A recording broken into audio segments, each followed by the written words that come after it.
Welcome back to Guitalele Tutorials. From today, we are going to start a new series on strumming techniques. It usually should be that we go for advanced beginner level stuffs or intermediate level stuff like pulling on the bar chords, playing the bar chords or things like that. But I thought before jumping there, we should start with the strumming techniques so that we can play more beautifully with the chord shapes that we already know. So in our beginner series of chords, we have already used or we have already learned 9 basic chords, right? So if you go ahead with those chords with a variation in your strumming, maybe you can play more beautifully with them. So instead of going for the chords lesson, we are now going for the strumming techniques lesson, and in future we are going to look into that advanced beginner level or module 2 of the extension for that beginner series. So if you don't know, so we already have in our channel a set of beginner lessons, so where we have learned how to play 9 basic essential chords. So C major, F major, G major, A minor, E minor, D minor, D major, A major, and what was the other one? G minor. Okay, so these are the 9 chords that we have already learned in our beginner series. So maybe you can find somewhere in the play buttons or what this calls that info icons, so you can check them. So if you are interested in that. So now from today onwards we are going to start this strumming journey. So basically what we are going to do in these lessons, I have actually put down on a notepad, so let me go with that series first. So we'll start with the very beginning. So I mean, for irregular viewers of this channel, it may be a little boring, but I would still recommend that you should go ahead with those basic stuffs first, like all down strums, down up strums, and some variations on top of that. And we'll know about the ties, 8th notes, some percussions, like this kind of stuff, right? So palm muting and all, maybe something that we can try out in this series. Okay, so this lesson, particularly this lesson, is an introductory lesson. So we'll start with the very basic recommendations on how to go with the different stuff. So before you go and try some advanced stuff, we should strengthen our bass properly. So that would be my recommendation. So even if you find this series, the first few lessons in this series are little boring or something like that, maybe you should stick to it. Up to you, but my recommendation would be to stick to it and try with them. So it will be just, I'll promise, not more than 2 lessons of basic strummings.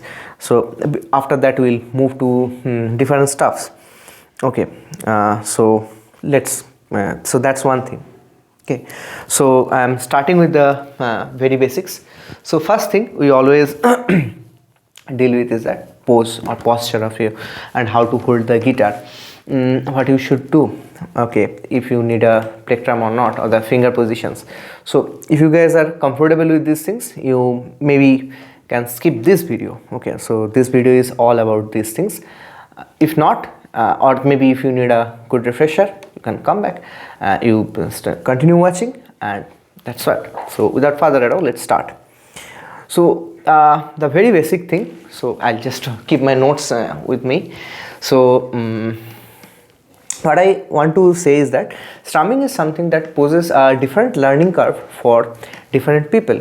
So some people get used to the strumming pretty quickly, some takes few months, some can take a good grasp on strumming and good grasp on rhythm is something that the more you practice, the better, the more the better. Okay, but yeah, still the basics and something like that, it for some people it takes a huge time. For some people it's very easy, fairly easy actually. So keep that in mind if you are not getting into the hang of the strumming. This whole thing is this whole channel is running for more than a year now, and we have pretty different videos and different chords as we mentioned earlier. So if you have gone through them and if you are still struggling, I would suggest that keep to it, don't skip, don't leave your instrument. try to practice at least 10 minutes a day every day. So that's what my suggestions would be to go with this. Now next thing that we are going to look into is the how to strum. Okay, so this is basic refresher for all the regular viewers, and for the new people what I would suggest is that you can use plectrum, but this is a nylon string instrument, and plectrum may pose a different set of difficulties for beginners, or maybe who are already struggling with strumming. Maybe it's not quite good for them. So what I would suggest is that I usually myself also do the same. So is that I use this thumb and this index. I mean, it's personal preference as well. Personal preference plays a big role here. So what I have seen is that if you strum with your down strum with your thumb, okay, the fleshy part of the thumb, so this side basically. Okay, so if you start with that, the down strum, so it works. And when you coming up, so going down, coming up, going down, coming up, so that's what I use. So, and I also use the fleshy part of the index finger. Okay, so going down with the thumb and going up with the index.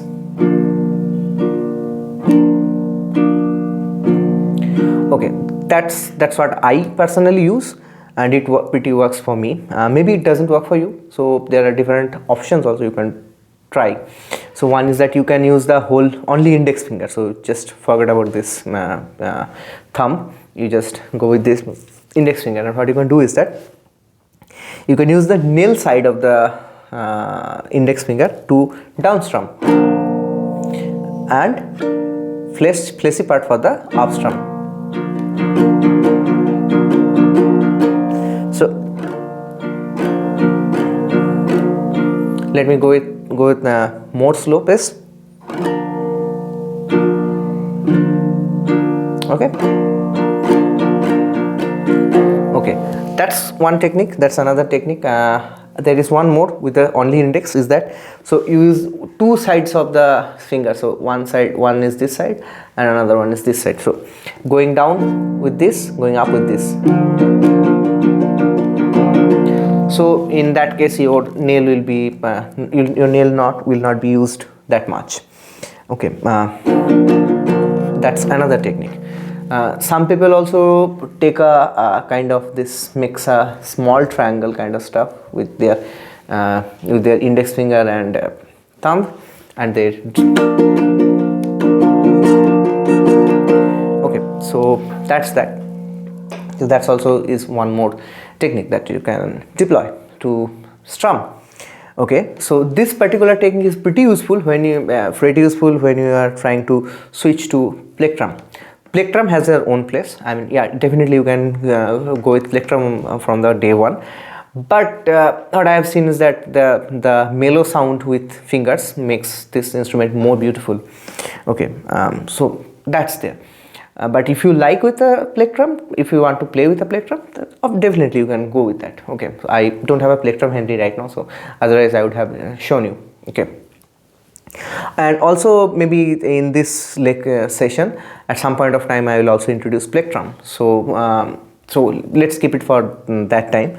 But before we have to start with different strumming techniques and strumming rules and all things. Okay, so why now, before jumping in more into the lesson, we should ask a question first. So why strumming? Why so much important the strumming is?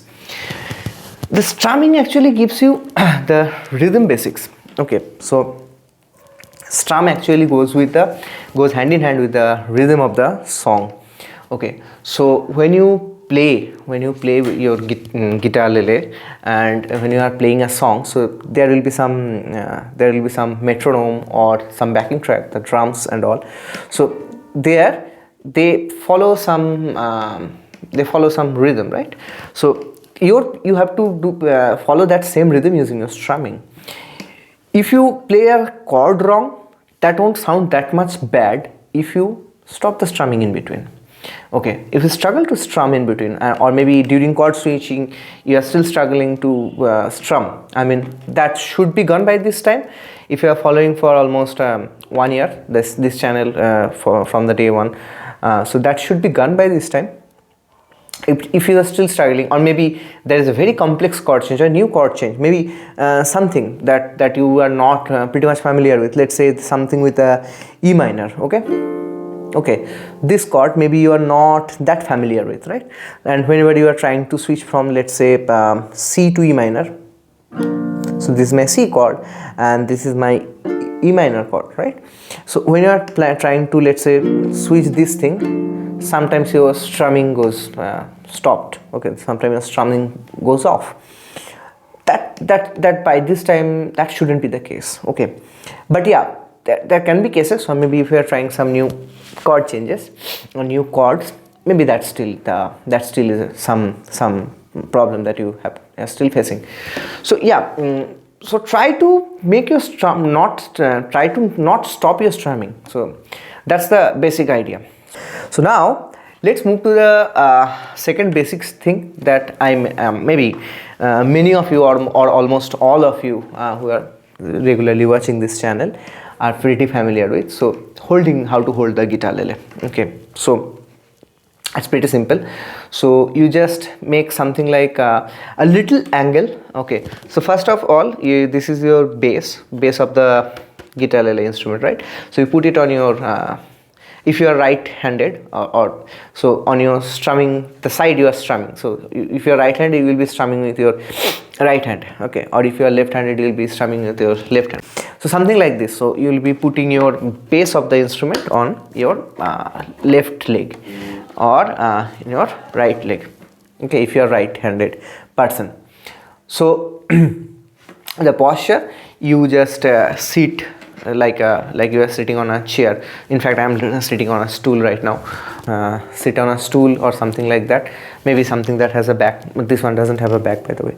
So, and you shouldn't have the arm rests. So arm rest actually will stop your I mean that will block your hand or something like that. So don't go for something like that. Okay, so that's first thing. So you place your base of the instrument on your left leg, right leg or left leg if you are left-handed, and then make a little angle, so somewhere between 30 degree and 45 degrees, something like this. Okay, so something like this, so that your you get to hold the whole neck with ease. I mean, maybe in future, right now we are not sliding things from this side to this side, or this side to that side. So maybe if you are holding your instrument like this, that would be difficult for you, right? Do one thing, always make some angle like this, and then place your other arm, the right arm, the strumming arm, on your on the top of your instrument, somewhere like this. So if you see my instrument, so it's being used for almost 2 months and almost 1.5 years, more than that. So if you see my instrument, I place my hand here, okay, my arm here, so that part has got a little shinier than the rest of the body. So the rest of the body is still retaining the matte finish, but as I always place my arm here, so that part automatically gets polished and it has become shinier. Same thing happening with my back of the neck also, okay, some part of the back of the neck. Okay, so that's one thing, placing your instrument onto your strumming side of the leg, and also putting your hand, in the back of your neck, your thumb should be just in between. Okay, so these are the basics that I am reiterating over, maybe a good fresher for this whole thing. So while you are trying to play chords, so in this series we won't be playing much of chords, so we'll just look better for our strumming techniques. But yeah, let's say just we'll hold C chord, or maybe easier chord like A minor. A minor is the easiest chord in till now what we have learned. So we just will play A minor chord, and on top of it we'll just play with the strumming. Okay, or maybe we can even do that, we can mute all the strings. So how to mute all the strings? You just loosely place your fingers wrap around your neck very loosely. Okay, so you don't press too much, otherwise it will start giving you a weird sound. So instead of, just place your fingers loosely so that the strings don't vibrate. Okay, and you should get something like some sound like this. Okay, so these are the two things that are there. The other thing is where to strum. Okay, so if you take your arm too close to this bridge and saddle part, so what that can do is that takes your arm here. Okay, just maybe near the joint of the neck and the body. What happens is that in that case you are basically blocking your sound hole, and your generated sound or the reverberated sound, but the resonated sound doesn't come outside through this hole pretty easily, and then it gives you a very mellow tone, very I mean, you can understand, right?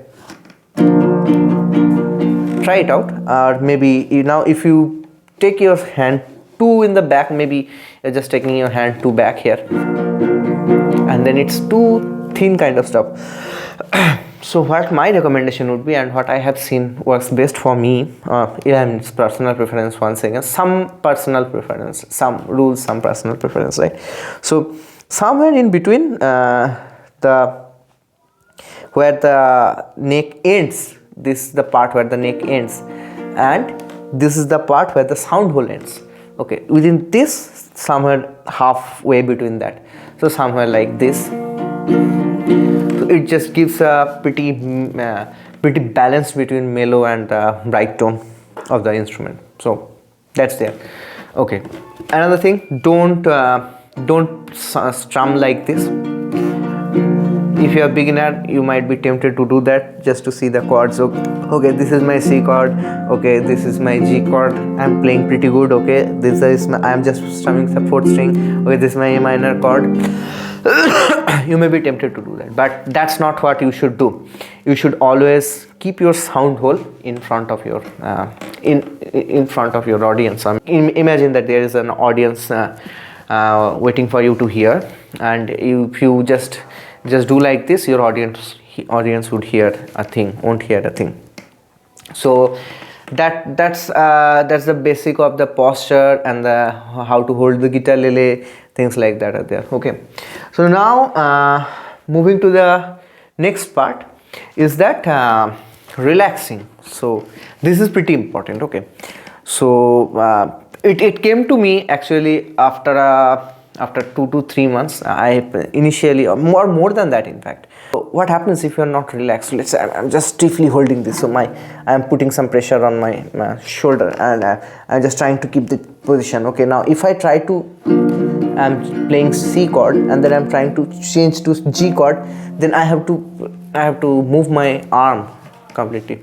So what suggestion would be to take here is that, so you keep your instrument like this. Always ensure that whenever you are holding your guitarlele, if you remove your fretting hand from your instrument, okay, your instrument shouldn't fall like this. Okay, so you should put some holding capability or some kind of grip with your strumming hand and the elbow with that. Okay, not elbow, arm actually, upper arm.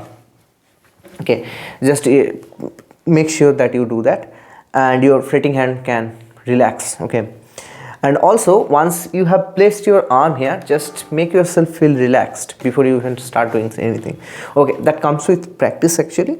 So it may take for me, as I mentioned, right, it took me very long to be there, to ensure that these things are happening automatically without my conscious intervention. Okay, so now once you're there, so you just feel relaxed. Your hand, this arm should be pretty relaxed. Okay, your strumming hand should be pretty relaxed. It's just kind of pendulum that goes on. Okay, that's that. If you are making yourself pretty stiff, what happens? So once you are hitting the string, you get a jerky motion. Okay, that shouldn't be the case. Your hand should be pretty relaxed, and then just like a swing. Okay, and that will basically ensure that you are having a pretty balanced movement in the within the beats when you are doing downstrum and upstrum. Now another thing that you have to keep in mind is that you don't strum too hard. Okay, so like, so what happens if you do like this? Okay, it's not like that you won't get a good note or things like that. Usually what happens is that when you are hitting hard, so strings are also vibrating pretty hard, right? And at points what happens is that the string touches the neck and gives another sound like this, like something is vibrating. This kind of things happen. Okay, it's not pretty smooth to hear, right? So what you have to do is that, I mean, there are situations where you have to play hard based on the dynamics of the song, things like that, or maybe you are playing based on the mood. Okay, if you are very angry, so you should, at that time you should do things like this, but usually with a relaxed motion. Okay, usually you do it with a very relaxed motion.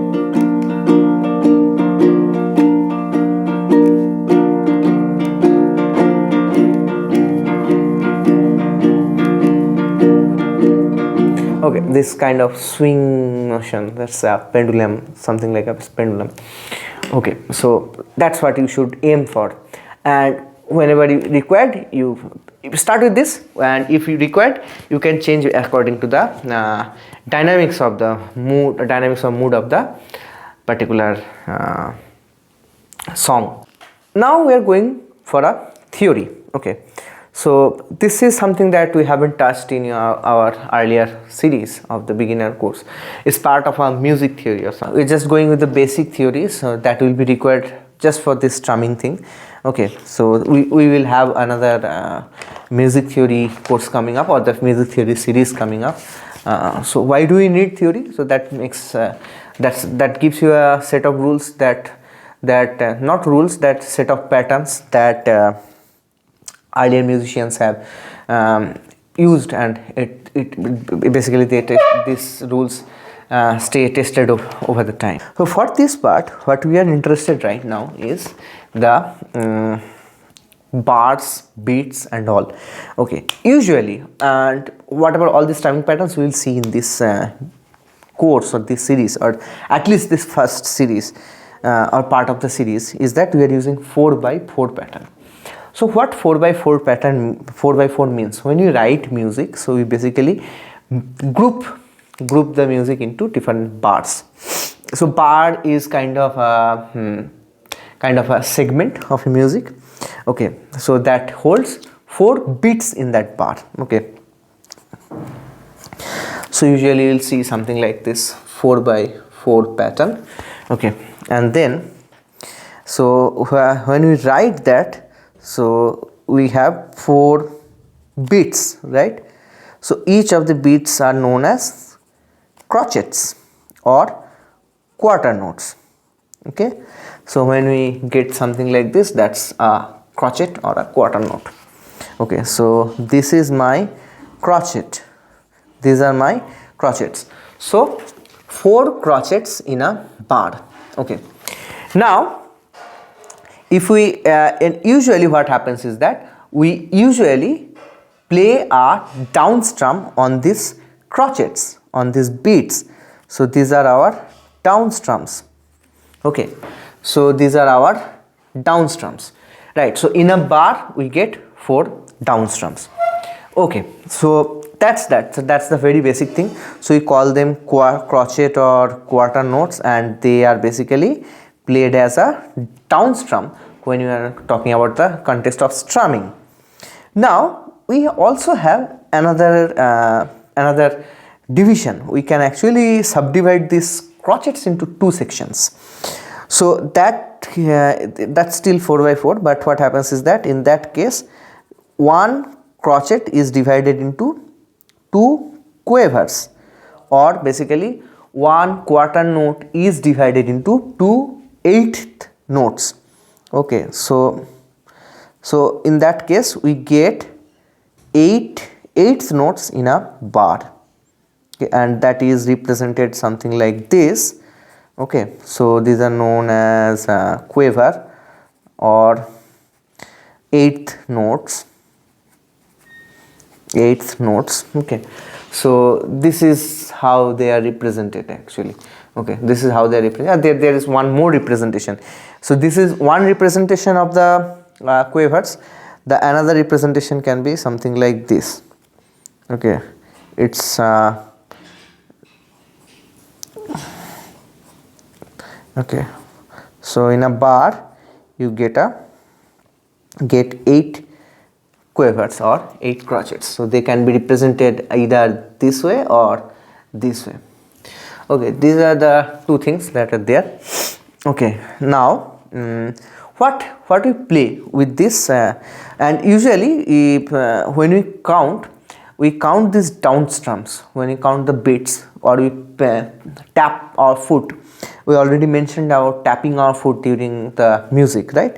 So we call it 1 2 3 4, 1 2 3 4, 1 2 3 4. So that's how we call this quarter notes, or we count these quarter notes: 1 2 3 4, 1 2 3 4. But whenever we are coming for this quiver or eighth note, we also call 1 and 2 and 3 and 4, and 1 and 2 and 3 and 4, and 1 and 2 and 3 and 4, and right. So we call as 1 and 2 and 3 and 4, and 1 and 2 and 3 and 4, and right. So these ones are down strums, or these numbers are down strums, and these are up strums usually. Okay, there are exceptions to these things. So why we do that, right?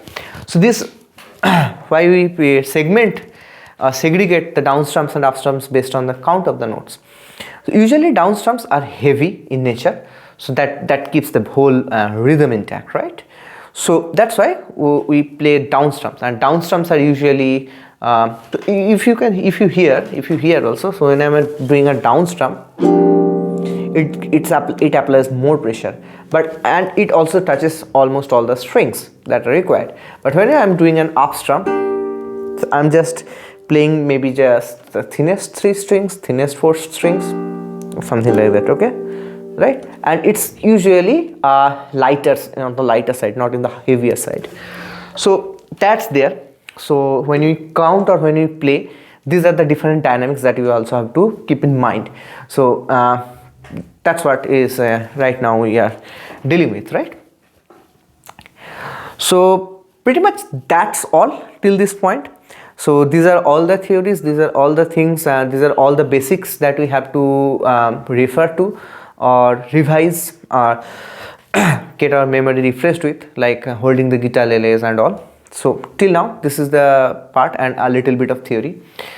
Next lesson onward, or the next video onwards, we'll start with different basic strumming patterns first, and we'll go with that and we'll practice them day by day, and then once that particular set is over, then we can move forward with some more advanced techniques, or advanced beginner stuff, basically. Not advanced means advanced. So that's pretty hard and difficult, and maybe that needs some time to be there. So we are just starting out, right? So that's all.